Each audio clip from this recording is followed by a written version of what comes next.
Could a single bolt fired from a modern crossbow stop a fully grown elk dead in its tracks? At ranges where some hunters used to only dream of hitting. Stick around, because what you are about to learn will reshape how you think about hunting weapons, safety, and regulation. What you are about to see next will surprise you, and by the end, you will know why these machines demand respect. First, let us define what we mean by lethality in the context of American hunting. In ethical hunting, lethality is not a buzzword. It is a measurable goal, the capacity to produce a quick, humane kill. That measurement is almost always kinetic energy delivered on impact. In other words, how much energy the bolt carries when it strikes the animal's body.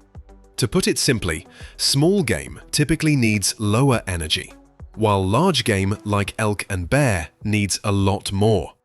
Later, I will translate these thresholds into concrete examples, including real crossbow models that blow past those benchmarks.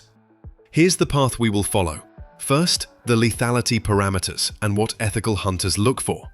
Second, a brand-by-brand breakdown of the most powerful modern crossbows and what their performance numbers mean in the field. Third, how precision and broadhead choice turn energy into lethal effect. And finally, what this means for regulation and public safety. This next section, the brand breakdown, contains numbers that will surprise even long-time hunters. Lethality parameters. Let us dig into the numbers, spelled out so there is no confusion. For hunting, common practical thresholds look like this. For small game, such as turkey or coyote, around 25 to 40 foot-pounds of kinetic energy is generally considered sufficient. For whitetail deer, hunters commonly aim for 40 to 65 foot-pounds. And for the largest North American game, elk, bison, or bear, a conservative threshold starts at about 65 foot-pounds and goes up from there. These are practical, ethical targets to achieve quick, humane kills. But modern high-performance crossbows do not just meet these thresholds. Many of them exceed them by multiples. Think of it this way. If the minimum for elk is roughly 65 foot-pounds, a top-end crossbow producing more than 200 foot-pounds is like comparing a big hunting rifle to a small-bore airgun in raw energy. That extra energy buys deeper penetration, much greater downrange effectiveness, and a wider margin for error on imperfect shots. Analogy time. Imagine throwing a baseball at someone versus firing a dense metal slug at the same speed. Both travel, but mass times velocity squared changes everything.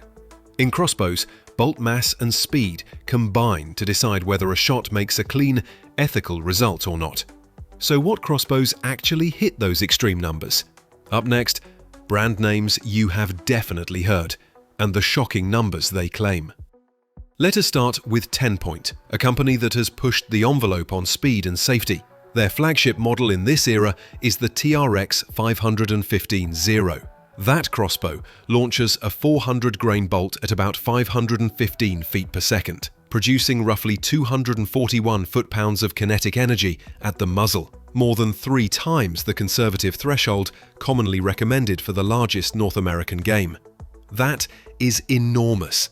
Imagine the difference between a baseline ethical shot and a margin of error so wide you could forgive a lot of small mistakes. TenPoint also emphasizes safe cocking and safe decocking systems, like the ACU slide family. That is not a marketing detail. It translates to real-world safety when you are handling weapons in wet, dark, or stressful conditions. In short, TenPoint offers rifle-like ballistics with mechanisms that reduce human error. But TenPoint is not the only player. What about compact designs that still hit insane numbers? That is where Ravin shows up. Ravin built its reputation on making ultra-compact crossbows that behave like rifles. The Ravin R500 advertises a speed of about 500 feet per second with a 400-grain bolt, giving roughly 222 foot-pounds of kinetic energy. Because Ravin squeezes that speed into a narrower package using proprietary cam geometry, you get extreme downrange velocity and a very tight shot group, which extends ethical, effective range for hunters who can shoot precisely. So why does compactness matter? Because a slim profile is easier to carry, easier to maneuver in a blind or tree stand, and easier to line up on a moving target, while still delivering rifle-class energy. Now, Barnett. If you look for value and reliable power, Barnett's Whitetail hunter line is a common pick. Typical models in that family generate around 300 to 400 feet per second, depending on bolt weight, with muzzle energies in the range of about 120 to 135 foot-pounds on common factory bolt setups. That is fully adequate for whitetail deer and even some larger game at typical hunting distances, and it comes at a price point many hunters can afford. Think of it like cars. TenPoint and Ravin are high-performance sports sedans, blistering acceleration and precision handling. Barnett is the dependable pickup that still gets the job done day in and day out. Stick with me. Next, we translate those numbers into real-world effects, penetration, broadheads, and terminal performance. From energy to effect. Kinetic energy is necessary but not sufficient on its own. The bolt must deliver that energy where it counts, into vital tissues.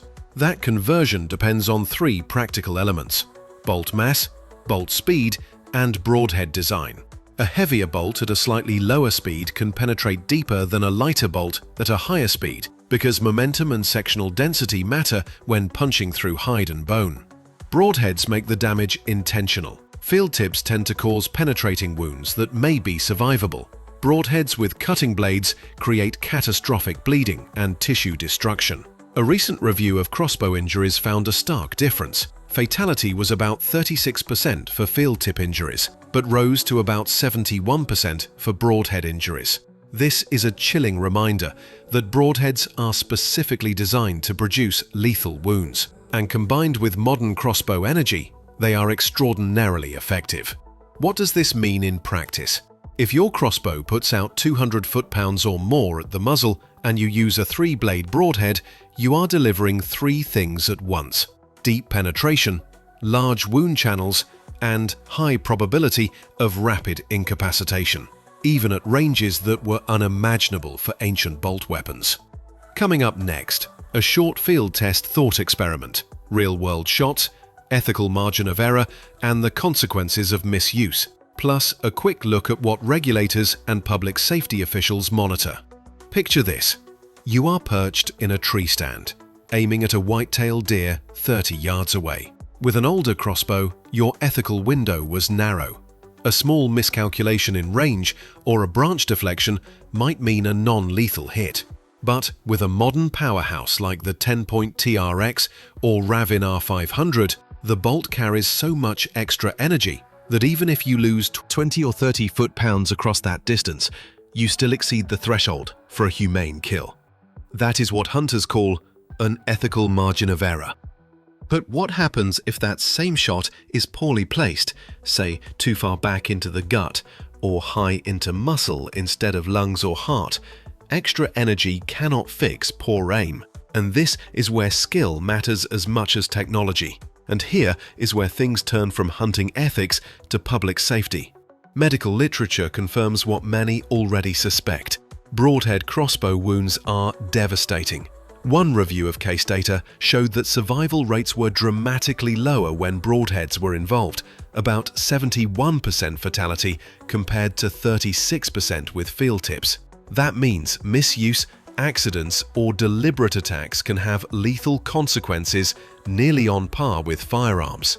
Unlike firearms, crossbows in many US states are regulated more lightly. They're often available over the counter with fewer restrictions, background checks, or training requirements.